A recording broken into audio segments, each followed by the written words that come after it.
Hey there crew, it's Mark, and in today's video, we are going to be checking out a limited edition prize box from Zebra and Mildliner. But what I want to go over today is how to use Mildliners inside of your bullet journal. If you've ever been unfamiliar with using them, or you've seen others use them, but not really quite sure how you would, we're going to go over a few ideas on how you can incorporate these super versatile, fun pens and markers into your journals. The first thing that we have to do is we have to check out everything that came inside of this box. So they got some pretty cool wrapping inside of here. So let's go ahead and open this bad boy up. Oh my goodness, look how many Mildliners are in here. This is insane. Ooh, look at this. So we've got the 5 new colors right up front. So inside of here, we have this really cool one. This is mild moss green. The next one is going to be a mild iris. You have mild mimosa yellow. I think I like this color the most. A mild smoke red and a mild mint.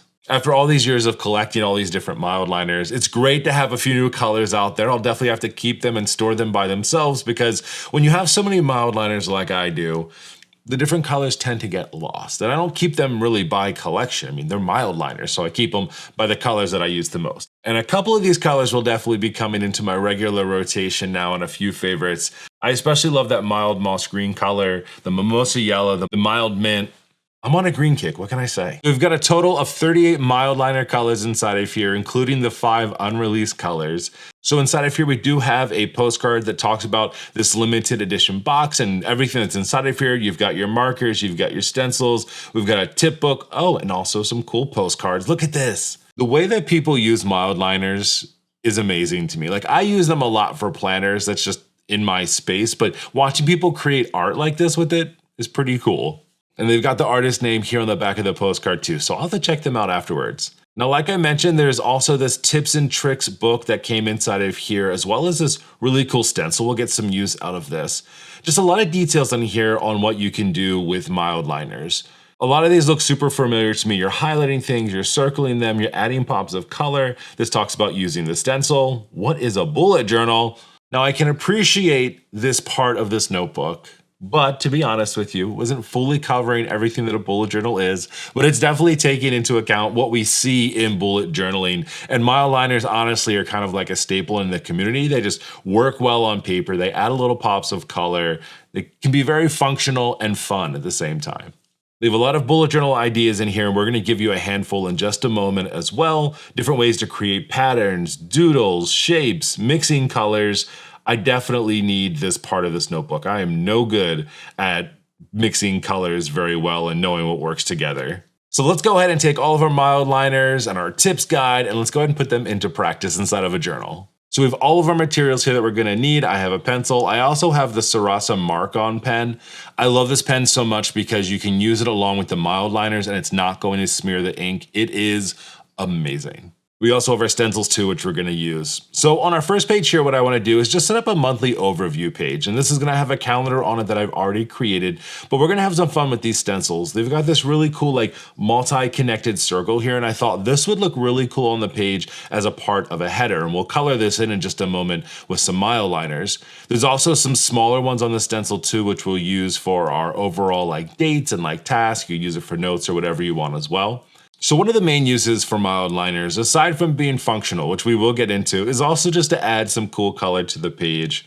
I trace my stencil with pencil, and then I can go over it with the Mildliners, and then I can erase over that later on to get rid of all those pencil marks without any issues at all. Now, because it's November, we're heading into fall here in the US, I'm also gonna use some different colors just to create some really quick leaves. Now, what I'm doing here is I'm just gonna color in the outline of these, and I'll come back over this later on with my Mark-On pen to add those extra details. All I'm doing here is just tracing around, and then I'm gonna add some of the stems inside of the leaves. And while we're at it, let's go ahead and fill in the rest of our headers.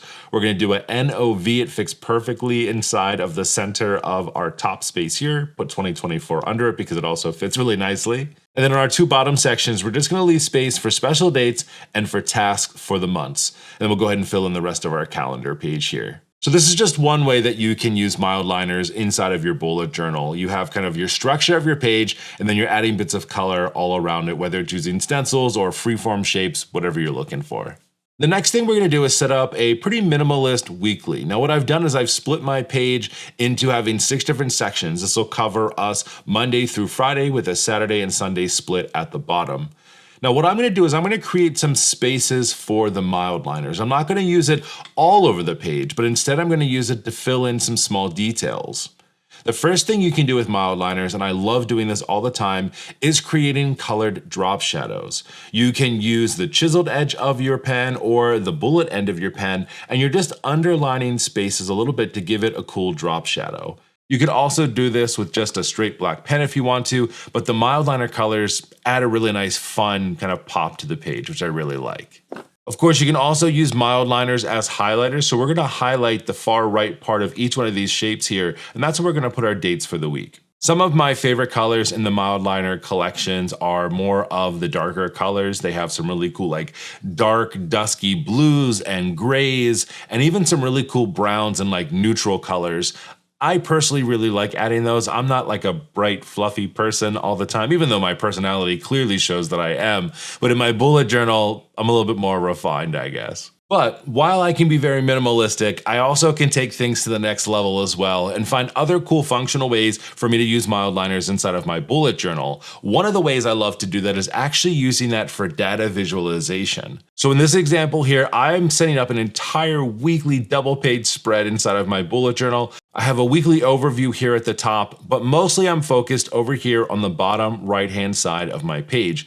This is where I'm going to create a workout tracker for myself. I'll be tracking exercise as well as sleep. For each day of the week here, I'm gonna fill in what workout I'm doing for the day, how many calories I'm tracking for the day, and how many steps I'm tracking for the day as well. And I'm just gonna do this Monday through Friday since that's when I do my workout plan. Like I mentioned, one of the things I love to do with Mildliners is use them for data visualization. A lot of the times it's with charts, line charts, and things like that. It's a really great way to add some color to your charts and your graphs, but not being too worried about not being able to see what's underneath of it. For my exercise tracker, I have this set up for 15-minute increments, and I really like to see the lines that are underneath of it. I'm actually gonna alternate two different colors, again, because I like to add a little bit of fun flair to my pages here as I go through. So for every workout, I can go and highlight how long I spent on that workout. On the right-hand side of the page, then I can fill in the other things I'm tracking, like my calories and my steps. Sleep trackers are probably one of the only trackers that I really keep with because I think it's a super easy thing to set up. On the left-hand side of your chart, you can do a Monday through Friday, even a Saturday, Sunday if you're tracking throughout the entire week. And then along the bottom, you can set up the number of hours that you're getting. And then each day when you wake up, as you're filling out the rest of your trackers, you can go ahead and mark how many hours you got. I love taking a look back at my bullet journal at the end of the week and just seeing everything that I've gotten done, whether it's notes and tasks and appointments, but especially when you're tracking things like exercise and working out and sleep, it's great to be able to see kind of the outcomes of that work. How many hours or minutes did you spend working out that week? How much sleep were you getting? And how were you doing with some of the other things you're paying attention to? In this case, it's steps and calories for myself. There are a ton of different ways that you can use Mildliners inside of your bullet journal and your planners, and they just work so well. And inside of that tips booklet, there were so many different color combinations. So if you're a theme type person, they even have all those instructions for you. If you have other ideas, make sure to share them down in the comment section below. This community is all about sharing cool ideas. And honestly, sometimes you have a lot better ideas than I do. Well, most of the time you do. All right, crew, I'll talk to you next time. See ya.